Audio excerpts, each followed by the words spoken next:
ป่าเนี่ยก็ปลาครับเดี๋ยวสีแม่มูยหรอกจ๊ะจักกันเดียวพอกับแม่หน้าเลย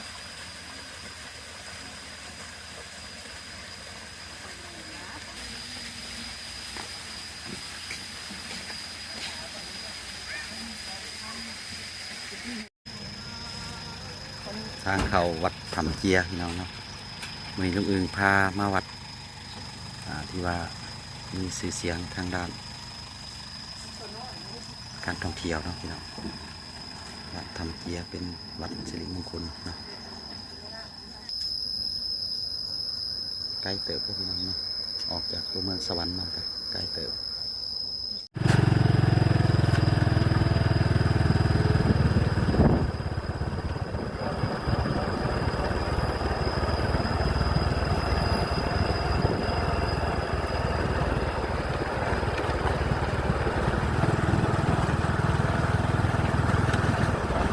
จอดใช้บัตรอยู่จอดใช้ก็ได้เนาะ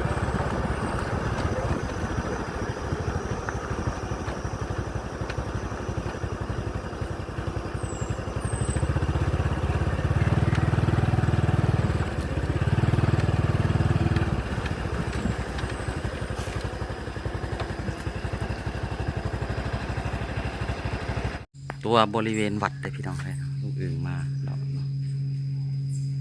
วัดถ้ำเจียเนาะประมาณนี้แหละพี่น้องเนาะเสียงเขาลูบคลองพี่น้องเลยอาจจะเป็นบทศาลาเนาะศาลา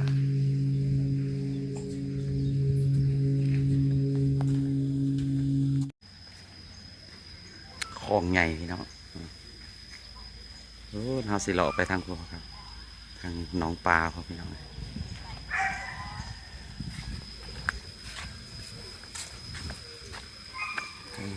โอ้คักเลยพี่น้องเลยเนาะวัดถ้ำเจียเป็นวัดหนึ่งอีกที่วันหยุดพักผ่อนหลายครอบครัวกับสิมาท่องเที่ยวมาสักการะบูชามาขอพรเนาะบรรยากาศลมลื่นดีเนาะบริเวณวัด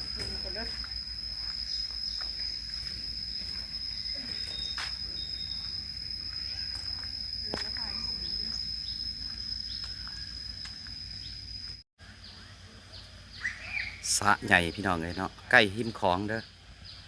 ใกล้หิมคลองใกล้คลองเนาะเป็นน้ำโขงเนาะด้านหลังหิมสระไปเนี่ยก็จะเป็นน้ำคลองเนาะวันนี้เป็นวันศีลใหญ่เนาะเพิ่นก็15 ค่ำเพ่งเนาะดอกผางพี่น้องเนาะแดงอยู่เนาะบริเวณหลังวัดป่าเนาะจะมีต้นไม้ประมาณนี้แหละพี่น้องเนาะผมลมลื่นดีพี่น้องเลยเนาะเป็นทางเดินคนที่เลาะชมสวนน้ำหลังวัดเนาะก็จะเป็นบรรยากาศลมลื่นนะพี่น้องเนาะบรรยากาศลมลื่นเนาะวัดถ้ำเจียด้วยพี่น้องแข้งสวรรณเขตมาทางทาเซโนพี่แหละเนาะใกล้บ่อย่างลงมานี่ก็จะมาเห็นหูป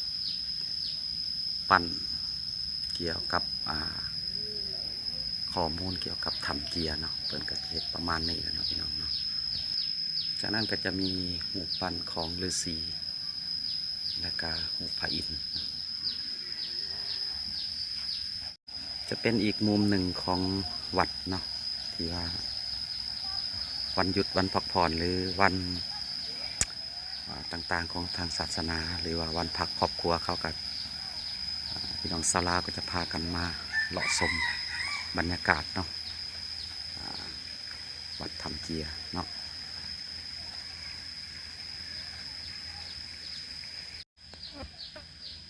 นี่เลยพี่น้องเนาะสัญลักษณ์ของวัดนี้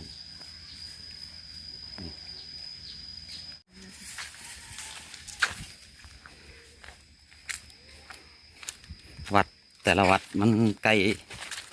หิมคลองมันก็จะมีเรือแข่งให้พี่น้องนะแต่ละบ้านแต่ละวัดเนาะอันนี้บ้านทาสโนทำเจียเนี่ยเนาะเรือขึ้นบ้านทาสโนทำเจียเนาะ น้ำหากิโลนะคะ นี่เนาะเด็กเรือเพิ่นการะดับ เพิ่นเอามาไว้ที่ 54 พายคนแหละตัวนี้เนาะ แล้ว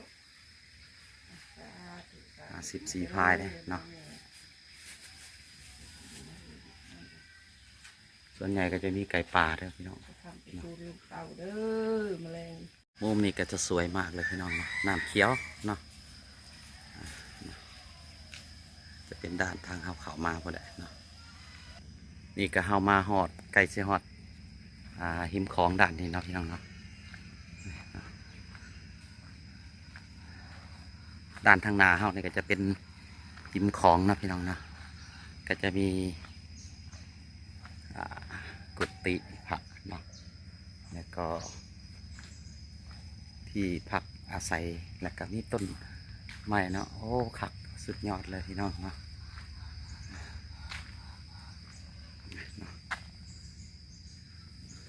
มาให้พี่น้องชมบรรยากาศเนาะวัดถ้ำเจียเด้อพี่น้องเนาะวัดถ้ำเจียพี่น้องเนาะสวยงามเนาะจะมีประเภทบอลต่างๆเนาะในวัดเนาะ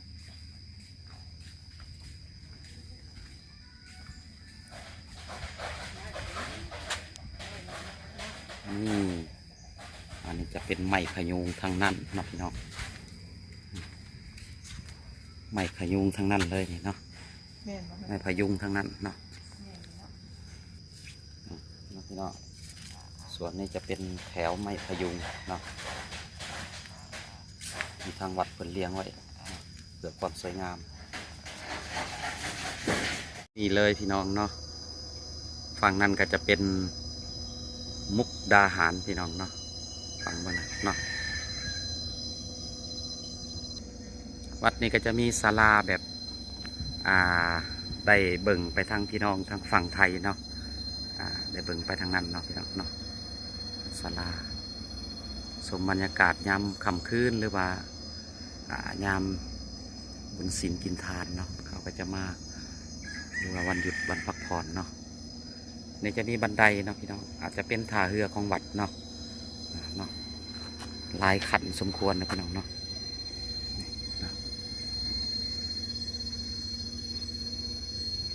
ด้านนี้ก็จะมีกุฏิพระเนาะที่อยู่ใกล้ขิมของเนาะ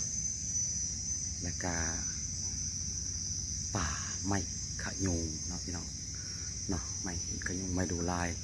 มีทางแต่ระบบเป็นการพัฒนาพอแล้วตั้งแต่เปิดพัฒนาวัดพอแล้วเนาะโอ้สวยงามพี่น้องเนาะ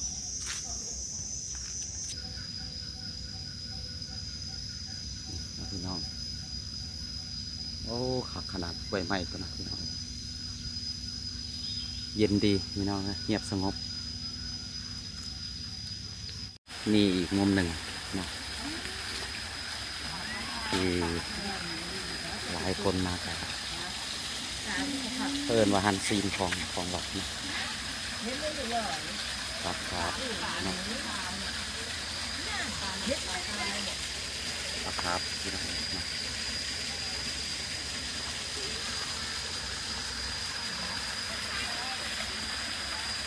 จะเป็นจุดพักผ่อนอีกบ่อนชมวิวหนึ่งเนาะด้านนี้จะเป็นบ่อปลาใหญ่เนาะ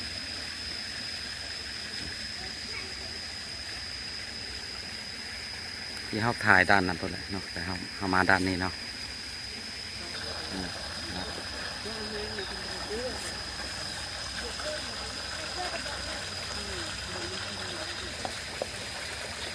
สวยงามเลยนะ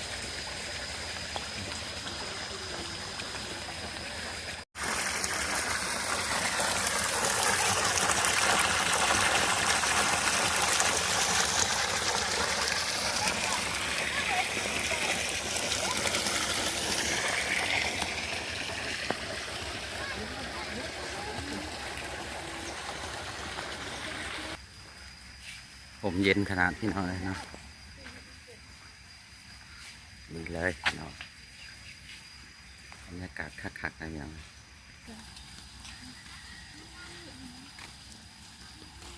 แต่ว่ามื้อนี้คนบ่หลายพี่น้องเนาะมันเพียงเป็นวันหยุดแล้วก็เป็นวันศีลใหญ่สิเนาะคนก็จะบ่หลายปานใดมันบอกได้เลยว่าโอ้คักบ่อนแหล่งท่องเที่ยวนี่เนาะ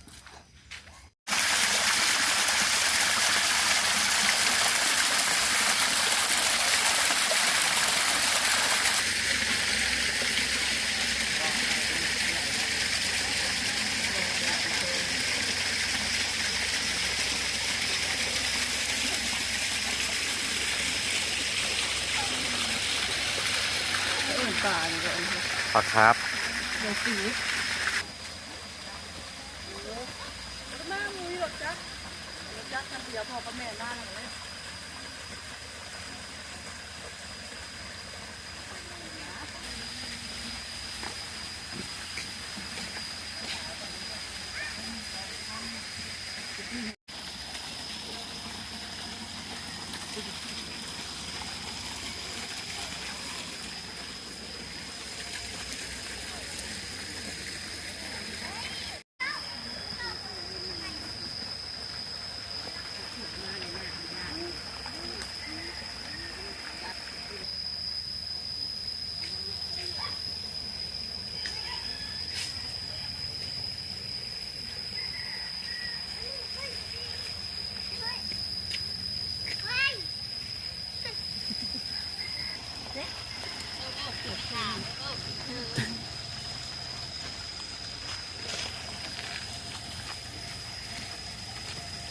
ไปเลย ดีๆฮะเจ๋งเลย อืม ไปเลย